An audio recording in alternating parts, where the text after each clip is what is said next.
Edward Snowden, when he's given his interview to The Guardian, has said that he can't allow the US government to destroy privacy, internet freedom and basic liberties, and his sole motive is to inform the public. Those are the words of Edward Snowden. What's your view of him and his motives?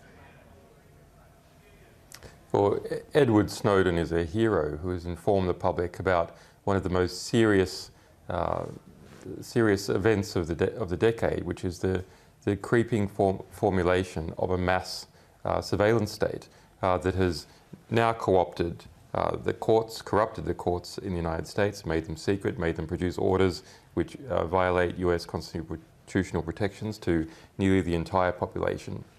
And then if that wasn't enough, has embroiled the US high-tech companies like Google, Yahoo, Skype, Facebook, etc., to extend that surveillance all across the world.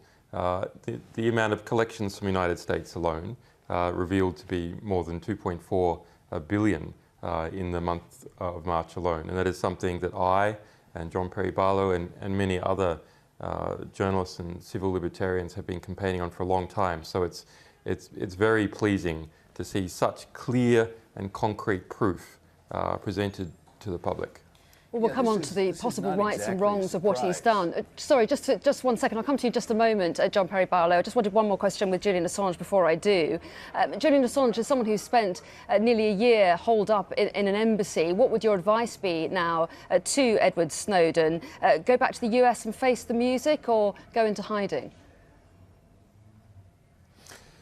Look, already we know that the United States government has raided Edward Snowden's relatives in Honolulu.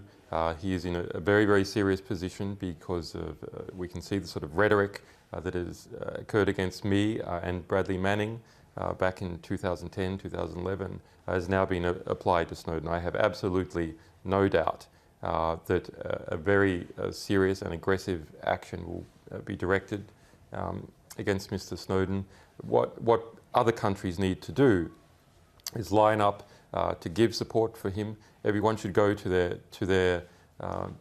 their local politicians and press and demand that they step forward and offer Mr. Snowden asylum in their country. And it will be really telling, actually, to see which countries genuinely protect human rights, genuinely protect the privacy of the public, genuinely protect asylum rights. Which countries will actually do that, or which countries are scared of the United States or are in bed with this surveillance complex like GCHQ is here in London, which entered into arrangement in 2010 to take this very information from the Prism project and use it themselves. And so, John Perry Barlow, what would you say to those who say that you should never leak classified information and leaks like this compromise our security? I think our security is vastly more compromised by the existence of secret laws and secret practices that are not being conducted with the consent of a democratic public. The whole point, I mean, America remains a set of ideas and principles. And if we can't stick to those principles and be the standard bearer for those ideas, then the whole notion of what we're defending here and what we're defending ourselves against is completely null and void.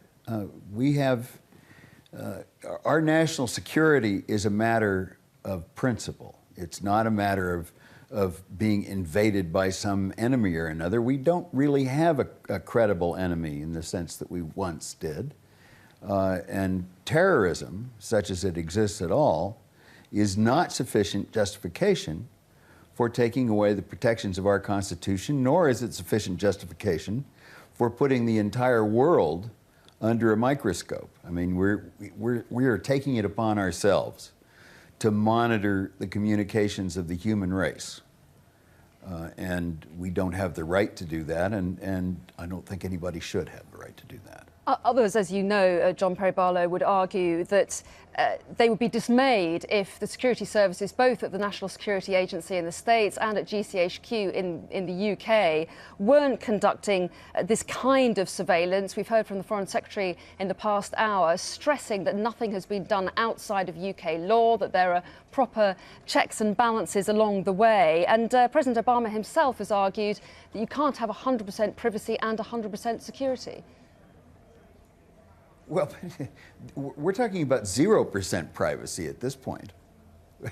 You know, there's Are not, we? Are we we're talking not about talking 0% about a balance privacy? being struck. Yeah, I mean, look, here's the problem. You know, personally, I actually do trust to some large extent the people who are running the NSA, many of whom I know, and I trust the underlying faith of the Obama administration to a greater extent than I think my colleague does, but the point is that they are acquiring capabilities that, in the wrong hands, become very powerful and have hugely fascistic characteristics, and they're also giving to ordinary individuals the ability to get right square in the middle of anybody's life. I mean, these abilities are not abilities that they should be giving themselves or conveying. Okay, Julian Assange, we're running short of time, so if I can just ask one more question to you. Looking back, and your advice to any people, future potential whistleblowers, what would your advice be? I mean, would you say it was worth it? Looking at Bradley Manning, for example, facing 21 counts relating to the transmission of documents to WikiLeaks, what would your advice be to anyone in the future thinking of leaking information? I can't say for Bradley Manning whether it was worth it. That is a matter for him. But according to alleged conversations that he has had, he said that he was willing to risk his future to bring that information to the public. Snowden as well. These are very serious, earnest young men who really believe in something and have shown great courage. And there is no doubt, actually, that history will look on them extremely favourably, and perhaps even in a few years will liberate them from their predicament. We see here in the United States something very different to what happened under Bush. Bush just ordered the vast collection of telephone records from various companies in the United States, like Verizon. What Obama has done, he has done it legally, but he has done that by making use of secret courts, corrupting those courts, introducing secret law, secret policy, and secret review. In other words, in order to get it down on paper, the Obama administration has corrupted the whole system, corrupted the whole judicial system. So this is not just a matter of there is now erected a vast transnational surveillance system. That's bad. But in order to erect that system and keep it secret, the oversight mechanisms and the judiciary have also been corrupted. So we'll see here in this Snowden case, yes, the revelations, but then also the underpinnings of those revelations and the reaction to Snowden, how he is treated by the Obama administration, by other countries, how he is treated, how the journalist Laura Poitras is treated, how the journalist Glenn Greenwald is treated, will be very indicative of the state of play. Okay, we appreciate your time. Julian Assange and John Perry Barlow, thank you for that. And